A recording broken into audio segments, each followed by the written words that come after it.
Olá, meu querido, olá, minha querida, paz seja convosco. Vamos dar continuidade na nossa série de pneumatologia, que é a doutrina do Espírito Santo. Estamos chegando já quase no finalzinho dessa doutrina, sendo que nós vamos estudar bastante outras doutrinas. E essa série vai até sexta-feira, creio eu.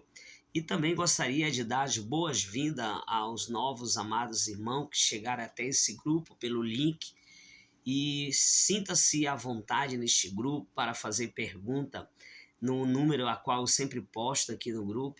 Ele não é aberto para você fazer pergunta na hora, mas você pode deixar um likezinho, com um dedinho, um coração, aquilo que você achar que deva na hora da mensagem. E eu quero desejar a você, seja bem-vindo, vamos estudar junto. Nós estamos aqui em 89 pessoas e eu espero que esses estudos sejam edificantes para a glória do Senhor Jesus. Estamos aqui para aprendermos todos juntos, tá, amados? Estamos trabalhando na obra do Senhor com esta unidade, de aprendermos uns com os outros. Eu vou relembrar aqui sobre o Espírito Santo. Creio que muitas pessoas que aqui nesse grupo se encontram já conhecem essa doutrina. Alguns novos nesse grupo não conhecem ainda essa doutrina, principalmente quando fala sobre pneumatologia. Esse é um nome sistematizado para que você possa estudar a doutrina do Espírito Santo. E para você que chegou agora, nós já estudamos, tá? Eu só vou falar aqui a personalidade do Espírito Santo, falamos do Espírito Santo como pessoa e também falamos do Espírito Santo como sendo Deus, que é a deidade do Espírito Santo. O Espírito Santo mostrando que ele é Deus, ele tem os atributos que Deus tem. Também mostramos o Espírito Santo na história, as condições para encher-se do Espírito Santo e a necessidade de enchermos do Espírito Santo. E agora vamos falar sobre os dons do Espírito Santo. Depois vamos falar sobre o fruto do Espírito Santo. Então nós estamos aqui nessa aula de pneumatologia, aprendendo mais desse Deus maravilhoso que deixou ser conhecido, que é o Espírito Santo. Só lembrando, nós não temos três deuses, tá, amado? Você que está entrando agora, nós sabemos que o Espírito Santo é Deus, mas nós não poderemos chegar e dar uma benção apostólica, né? Dizendo Deus Pai, Deus Filho, Deus Espírito Santo.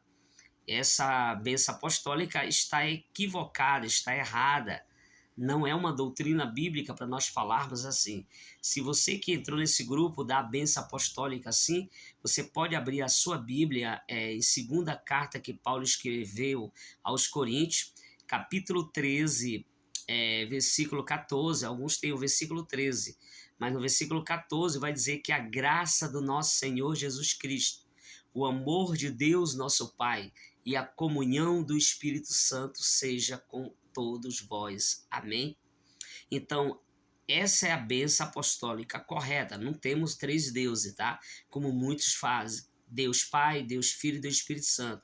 Isso está equivocado. Sabemos que Deus é Deus, Jesus é Deus e o Espírito Santo é Deus. Mas não temos três deuses, nós não somos politeístas, nós somos monoteístas.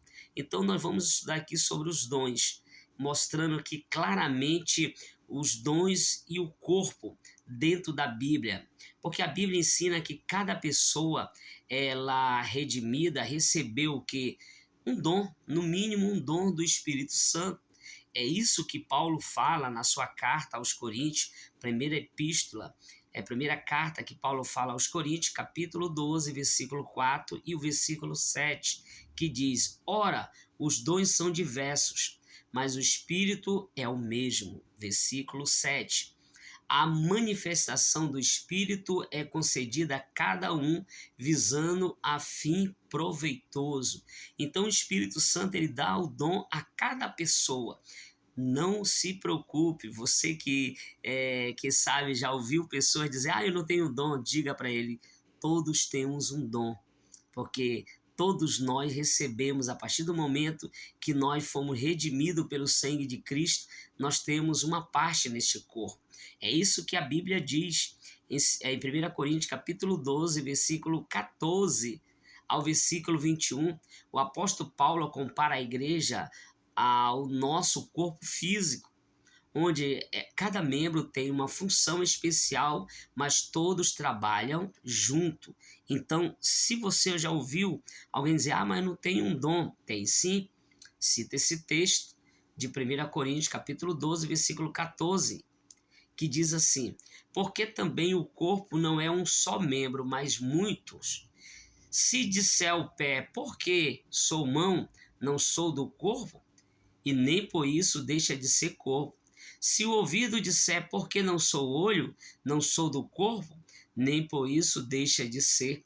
Se todo o corpo fosse olho, onde estaria os ouvidos? Se todo fosse ouvido, aonde o olfato? Mas Deus dispõe os membros, colocando cada um dele no corpo, como lhe aprove. Se todos, porém, fossem um só membro, onde estaria o corpo? O certo é que há muitos membros, mas o só corpo. Não podemos olhar e dizer a mão, não precisamos de ti, e nem ainda a cabeça aos pés, não precisamos de vós. Preste bem atenção. Todos nós temos função. Todos nós temos o quê? Dons. Então, todas as pessoas receberam os dons. A igreja não pode chegar e dizer para aquele irmão que está só sentado que ele não tem um dom. Tem sim, porque a Bíblia sim o diz. Quem sabe ele tem um dom de paciência, né? Quem sabe ele tem um dom de ajudar. Quem sabe ele tem um dom ali de ensinar. Quem sabe ele tem um dom ali de profetizar. Então tem dons, vários dons. Todos nós temos dons no corpo de Cristo. E eu creio que na próxima aula vamos falar mais sobre esses dons. Vamos falar dos dons que Deus deu a toda a igreja, ok?